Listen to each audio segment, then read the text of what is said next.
Hello and welcome to 3.0 TV. मैं हूं आपकी होस्ट विशाखा ठाकुर। आज की डील कॉर्नर के स्पेशल सेगमेंट में हम आपके लिए लेकर आए हैं वेब3 स्पेस में हुई इस हफ्ते की top notch hand pick deals. लेकिन उससे पहले आइए देखते हैं कि इंडस्ट्री प्लेयर्स की क्रिप्टो वेंचर कैपिटल फंडिंग और क्रिप्टो करेंसी मार्केट आउटलुक के बारे में क्या राय है। हाल ही में हमारी 3.0 टीवी की टीम ने दुबई में ABC कॉन्क्लेव 2023 नाम का वेब3 इवेंट कवर किया और इस दौरान हमारी टीम ने वहां आए कई की इंडस्ट्री प्लेयर्स से VC फंडिंग के बारे में बातचीत की। सबसे पहले हमने मिस नट्रा बेस्ट से बात की, जिन्होंने ओवरऑल VC फंडिंग में हुई कटौती के बारे में अपनी राय दी। I think investors, VC specifically, they're taking a much more conservative approach at the moment, especially when you look at what is being built that is consumer facing versus what is infrastructure. So a lot of the funds that we are seeing at the moment are flowing into infrastructure because it is a long sum game.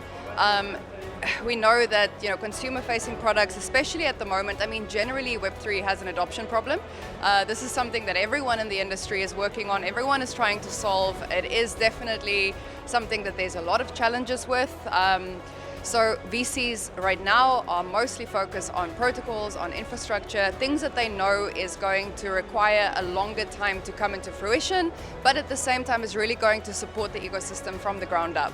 At Adlunum, for example, we work with fantastic projects that don't at the moment want to launch because the market appetite is simply not there for their product. And a lot of these things are consumer facing. If you think about how much money people have lost, how much trust people have lost in the retail investment space. And we always see this when there's a huge growth spike during a bull market. There's all this massive hype. As soon as we get to the top and things start crumbling, and of course these are things out of our control, macroeconomic factors, all the scandals in the industry that we've experienced. So retail investors are really taking a step back. And I think that VCs are responding to this in the sense that they understand now is not the time to necessarily be investing in projects. 2023 में अब तक Web3 sector ने $2.3 billion की funding जुटा ली है, जिसमें 30% funding gaming sector को allot हुई है। वेब3 मार्केट में VC फंडिंग क्यों और कहां मूव हो रही है, इस बारे में हमने DWF Labs के बिजनेस पार्टनर मिस्टर स्टेफानो वर्गिली से बातचीत की। From what I can see also this event, I can tell that there is a bullish sentiment around gaming and NFT use within the gaming ecosystem and the economy of gaming. Obviously, gaming has been one of the driving forces in the past few years. I just relocated to Dubai from Southeast Asia, and Southeast Asia is one of the most active markets for gamers, especially in Web3. हाल ही में कुछ media reports ने headline carry की थी कि metaverse is dead, यानी metaverse खत्म हो चुका है। लेकिन सच तो ये है कि अभी भी इन्वेस्टर्स मेटावर्स प्रोजेक्ट्स में पैसा लगा रहे हैं। आइए देखते हैं मेटावर्स में VC इन्वेस्टमेंट ट्रेंड के बारे में मिस्टर स्टेफानो वर्गिली ने क्या कहा। Daily users or things happening on the metaverse, but it seems like there are a lot of investments coming in. So we don't know when. We know that there is a lot of buzz, a lot of investment coming in, and probably during the next bull run or when there will be significant adoption happening, probably that will be one of the areas where adoption will come from. Obviously, when you look at the adoption in general, DeFi still represents a huge amount of investment in Web3, a huge amount of adoption in terms of quantity, but probably not in terms of users, whereas the huge adoption in terms of users will probably come from gaming and Metaverse, I guess. Metaverse में चल रहे investment trend के बारे में हमने polka city के founder और CTO mister कार्मेलो million से भी बातचीत की। आइए देखते हैं उन्होंने क्या कहा। The same way VR, I thought it was going to die years ago. I thought VR is dead, and then suddenly everybody now has a headset, right?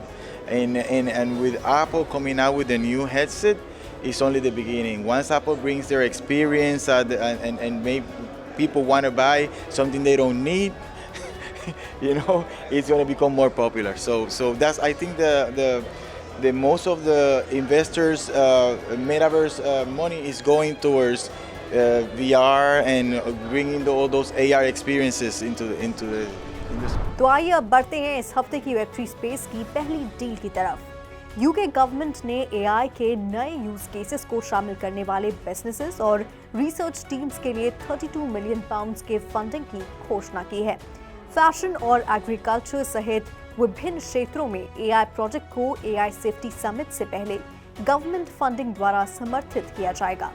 UK में छोटे व्यवसायों से जुड़े 100 प्रोजेक्ट्स को फीजिबिलिटी स्टडीज के लिए additional 5 million pound award किए गए हैं ताकि हर क्षेत्र को एआई के विकास के लिए प्रोत्साहित किया जा सके। सरकारी समर्थन प्राप्त करने वाला लेटेस्ट एआई प्रोजेक्ट कब्दा था, जो एक फैशन ब्रांड है जो कपड़े और फाइबर रिसाइकलिंग के लिए एआई का उपयोग कर रहा है। अब बढ़ते हैं इस हफ्ते की दूसरी डील की तरफ। क्रिप्टो परपेचुअल फ्यूचर्स की ट्रेडिंग पर फोकस करने वाले डिसेंट्रलाइज्ड डेरिवेटिव्स एक्सचेंज SynFutures ने सीरीज बी फंडिंग राउंड में $22 मिलियन जुटा लिए हैं। पैंटेरा कैपिटल ने इस फंडिंग राउंड का नेतृत्व किया, जिसमें कि हैशकी कैपिटल और SIG-DT इन्वेस्टमेंट्स ने भी हिस्सा लिया था।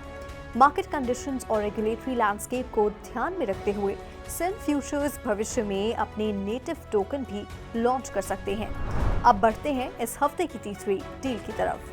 DeFi प्रोटोकॉल एलेक्सियर ने $100 मिलियन की वैल्यूएशन पर सीरीज ए फंडिंग राउंड में $7.5 मिलियन जुटा लिए हैं। एलेक्सियर इस फंडिंग का उपयोग डिसेंट्रलाइज्ड ऑर्डर बुक एक्सचेंजेस की लिक्विडिटी को इम्प्रूव करने के लिए करेगा। हैक वीसी ने इस फंडिंग राउंड का नेतृत्व किया, जिसमें NDC ventures, AngelList ventures, Bloccelerate, ledger prime, Genesis trading और हडसन रिवर ट्रेडिंग ने हिस्सा लिया था। अब बढ़ते हैं इस हफ्ते की चौथी डील की तरफ।